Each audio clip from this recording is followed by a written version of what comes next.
So over the last 4 years, I've interviewed hundreds of people on my radio show to try and understand what makes people successful in life. And my conclusion is it's an inner confidence, a state of self-love. And I think this is something that we should be really teaching our children in school, so the only thing that they give out is love. And I'd love to know in the audience how many people here actually practice self-love on a daily basis. And I don't mean playing with yourself, ladies and gentlemen. Self-love comes from obviously loving yourself. And love is an emotion, an energy in motion. And that comes down to be able to control those in terms of emotional intelligence. And emotional intelligence is all about self-awareness in terms of understanding who you are and what you need to self-improve on. It's also about self-regulation, making sure that the interactions in life, including with your own self, lead to win-win.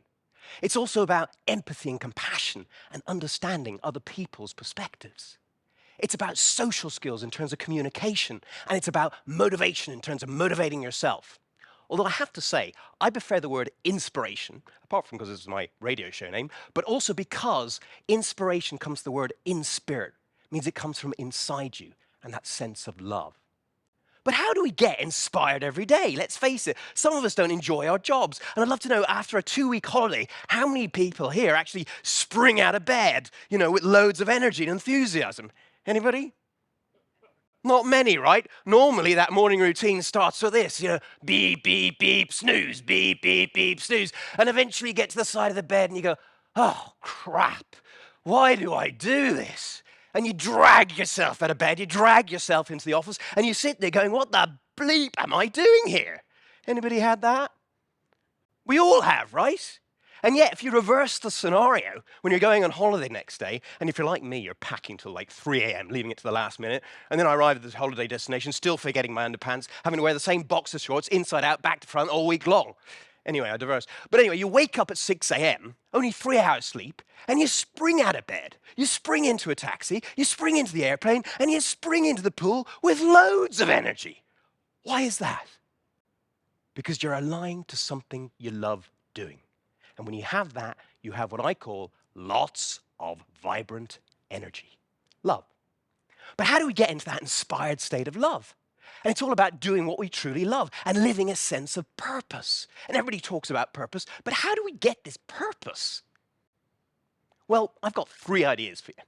Number 1, write down 5 things you love doing, 5 things you're good at doing, and 5 things you can add value to people in some way or form. Find a match, go out there and do it, and you're probably doing something you do for free anyway, because you love it so much, and you're giving to others, which is a sense of contentment for your own self. Number 2, have a look at the energetics of what you do in your job now, if you can't move out of it, and have a look at how those energetics of those tasks that you do add value or better somebody's life. It's amazing. I was in the investment management world, and I had a guy who worked for me. He was a computer guy, an IT guy, and he came up to me and said, Doug, I'm fed up. He said, all I get every day is people complaining at me. IT problems here, IT problems there. And I said to him, look, reframe what we do.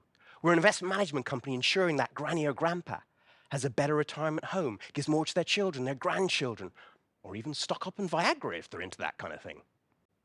So every single time that you solve one of those IT-oriented issues, you're ensuring us do better online deals, better online research, better valuations for the customer, and give a better result for that end granny or grandpa, and keeping that granny happy as well. So, number 3, in terms of the purpose, have a look at the crap that happens in your life. We all go through hardships, right? I'm sure a lot of people have gone through hardships, yeah? Marriage breakdowns, I went through that. An operation, I had 2 operations actually that went wrong. I ended up having 3 years of chronic pain where I felt like I was being punched in the stomach, sometimes waking up like 10 times in the night. And then I had a near-death experience, which I was encapsulated in this amazing feeling of love, energy, and connection. Nothing like I'd ever felt before. In fact, you take your best orgasm and times it by about 10 all over, you might just about get there. But while I was in that energy, I thought to myself, Einstein said that energy never dissipates. It just moves from one form to the other. So just perhaps, maybe we come down to this game of life again and again and again in different spacesuits to learn, to grow, to evolve, to become better versions of ourselves. And you know what? If you're going through a hard time in life, maybe pat yourself on the back. Because maybe you've played this game of life so often that you're testing yourself like a PlayStation game to the next level to see if you can get through and come out still as the best version of yourself on the other side. And then turn your messes into messages and give them meaning and add value to other people in some way or form. So that's 3 ways that you can get a sense of purpose in your life. But even when you get that inspiration, we still, especially as a guy who's divorced, we still carry baggage at times. And they can be from triggers, traumas, and parental programs. Let's face it, the word parent and the word partner have exactly the same letters, except there's an extra R on partner. So it's almost like we're replaying the parent relationship over and over again. Oh, there's my dad again. Oh, there's my mum again, kind of thing. And what we really need to do is to be able to heal those inner traumas, those parental programs, so that we can create a love rather than a lesson in the next relationship.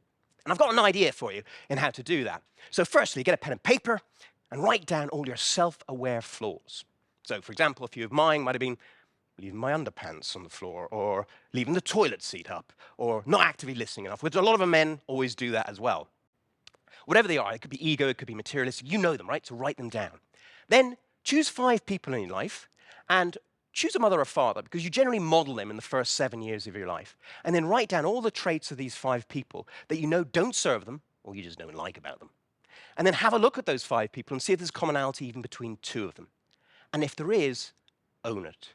Because I truly believe that the people that come into your lives mirror back areas that you need to self-improve on yourself. It's interesting, I do a bit of coaching, right? And quite often I get people coming up to me and say, my ex was a right narcissist.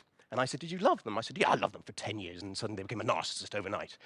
And I'm like, well, maybe, just maybe, not always, but maybe that word narcissist in an acronym could mean neglected awareness, reflecting conditionings in suppressed self, instigating soul transition.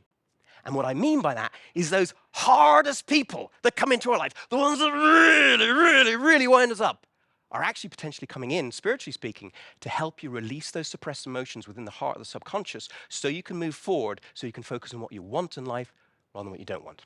Or they just come in to wind you up and you become more emotionally intelligent, hopefully. So you've got your self-aware views, you've got your mirror views, then phone a friend and ask for a third-party perspective on what they see in you as well. I chose my dad. He told me to bring the biggest pad I could possibly find. So I'm scribbling everything down, the pen almost ran out, and eventually I finish and I look at it, and some of the things are probably mirroring back to him, yes, but I own it anyway. Put it on the list, then you've got a comprehensive list of your self-aware views, your mirrored views, and your phone a friend views. And once you have that, voice it in front of a friend. And the reason why we do that is because it's a bit like Alcoholics Anonymous when you stand up in front of people and say, I'm an alcoholic, but I accept that and I'm willing to change. Because what it shows, firstly, in front of somebody else is that you've got accountability. Secondly, awareness, because if you're not aware, you can't change. And then, obviously, and as well as that, acceptance. Because if you don't accept it's in you, you can't change either. Because let's face it, I could say to you, you know what? When you eat beans, your farts smell. And you go, no, they don't.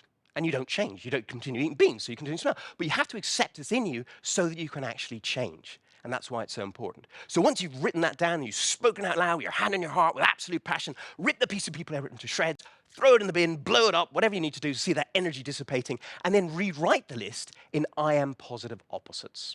And say them out loud in front of the mirror with your hand on your heart, looking eye to eye for a minimum of 21 days, preferably 60 days, to implement neuroplasticity within the subconscious. It's amazing. Positive affirmations are so important. Let's face it, you're the person who talks to yourself the most. Sometimes it can be the most intelligent conversation you have.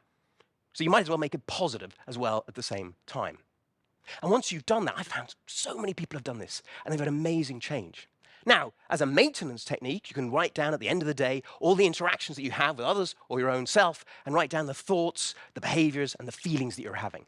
And through a sense of awareness, you can self-improve as well.